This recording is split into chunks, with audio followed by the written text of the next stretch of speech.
4-5 ప్రశ్నలు వాటికి సమాధానం చెప్పండి సార్. ఇప్పుడు క్వశ్చన్ చేయడం ఏమి ఈజీ, దానికి సమాధానం చెప్పడానికి టైం కావాలి. దాని కావాల్సింది నేను నోట్ చేసుకోవాలి. మెయిన్ ఊరికే వీళ్ళలాగా వేగ్ గా మాట్లాడేసి మన పర్సంటేజ్ అంటే ఈ రోజు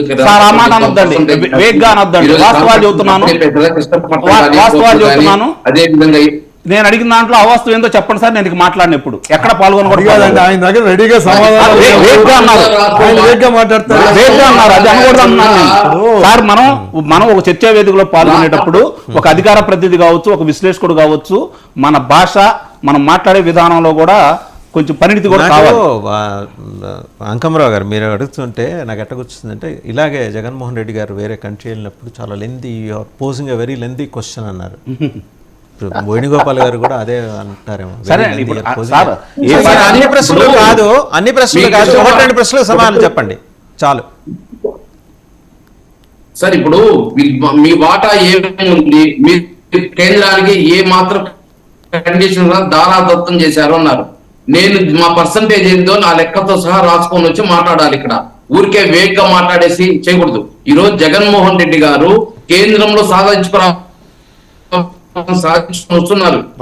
రైల్వే జోన్ అయినా గానీ, అదే Kadapa steel plant JSW steel కి అప్పచెప్పడం గానీ, అదే విధంగా ఏదైతే విశాఖపట్నం ఉక్కు గురించి కూడా ఒక లెటర్ రాసి ఖచ్చితంగా దీన్ని మాకు హ్యాండ్ ఓవర్ చేయండి, మీ అప్పులు క్లియర్ చేసేసి మాకు హ్యాండ్ ఓవర్ చేయండి, దాంతో పాటు ఏదైతే దీనికి మైన్స్ మాకు కేటాయించండి అని చెప్పి కూడా జగన్మోహన్ రెడ్డి గారు లెటర్ రాయడం జరిగింది. అదే విధంగా స్వయంగా కూడా కేంద్రాన్ని అడగడం జరిగింది. వీళ్ళు ఏం చెప్తున్నారంటే, ఈరోజు కేంద్రం ఏదైతే మనం హోదా విషయంలో కానీ లేదా రాష్ట్ర విభజనలో కానీ మనకు కేంద్రానికి మనం కండిషన్స్ లేకుండా మనం వాళ్ళకి ఓటింగ్ వేస్తాం అని చెప్తున్నారు. అది తప్పు.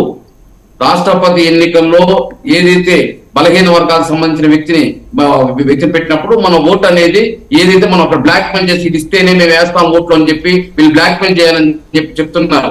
అవన్నీ జరిగే పనులు కాదు. జగన్మోహన్ రెడ్డి గారు ఎక్కడ ఉన్నారో అక్కడ వండుతారు.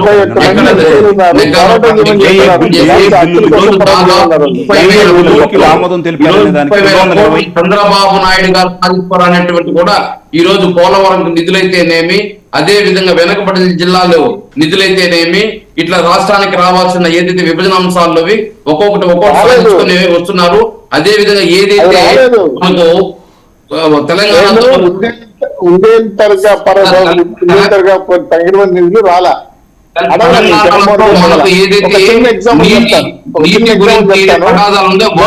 కోర్టుకు పోతే చేస్తామని చెప్పి క్లియర్ చేసే పరిస్థితి ఈ రోజు కేంద్ర ప్రభుత్వం తీసుకుంటా ఉంది.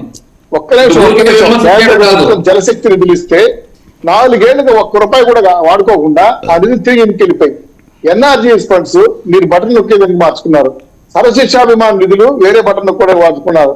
కేంద్ర నిధులు కూడా పక్కదానికి వెళ్ళిపోయినాయి. చివరి టిట్కోయిలు కూడా ఆపేసిన ఇవ్వకుండా ఈ జగన్మోహన్ రెడ్డి గారు ఏంటంటే 25 మంది ఎంపీలు ఇవ్వండి, ప్రత్యేక హోదా చేస్తామన్నాడు. రాజ్యసభతో కలిపి 31 మంది ఇచ్చారు. ఏ రోజైనా పార్లమెంట్ లో శాసనసభలో మా ఆంధ్ర రాష్ట్రానికి సెక్షన్ 9 and 10 మోడీ గారు పార్లమెంట్ సభ్యులకు ఏమన్నారండి, ఆంధ్ర రాష్ట్రానికి అన్యాయం జరిగిందని చెప్పాడు. అన్యాయం జరిగింది మోడీ గారు అడిగితే దాన్ని కూడా ప్రశ్నించలేని పరిస్థితి ఏంది? మా జిల్లా జయదేవ్ గారు రామ్మోహన్ రెడ్డి అడిగితే మీ మిథున్ రెడ్డి గారు ఏం మాట్లాడతారు, నోరు ముసుగు కూర్చోమని బూతులు మాట్లాడాడు. వాళ్ళ పార్లమెంట్ కూడా బూతులు మాట్లాడాడు. ఇంత దుర్మార్గమైన కల్చర్ మీకుంటే రాష్ట్రం కోసం మీరు పోరాడదే, మీరు రాష్ట్రం గెలిచింది రాష్ట్ర ప్రయోజనాల కోసం కాదు. వ్యాపారం చేసుకోవాలంటున్నారు, 5 ఏళ్ళు బ్రహ్మాండంగా వ్యాపారం చేసుకున్నారు, బాగా సంపాదించుకున్నారు, మళ్ళీ డబ్బులతో ఓట్లు కొనాలని ఈ రోజు దుర్మార్గంగా ఆర్థిక నేరాలు పాల్పడుతున్నారు. ఇది రాష్ట్ర ప్రజలు గుర్తుపెట్టుకున్నారు. మీరు 5 ఏళ్లలో ఈ రాష్ట్రానికి చేసింది కూడా ఏమి లేదు, శూన్యం. అదే అంకమరావు గారు అడిగారు. దానిపై మీ సమాధానం చెప్పండి. ఆ కండిషన్స్ పెట్టండి.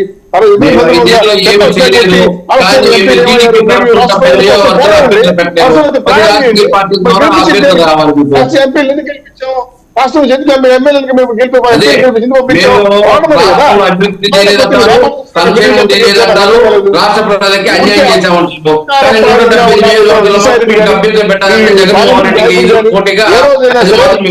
మంత్రులు గాని మోడీ గారు కానీ నిలేసి మాకు ఆంధ్ర రాష్ట్ర పెద్ద ఇస్తావా సస్తావా అని ఉంటే శ్రీనివాస్ గారు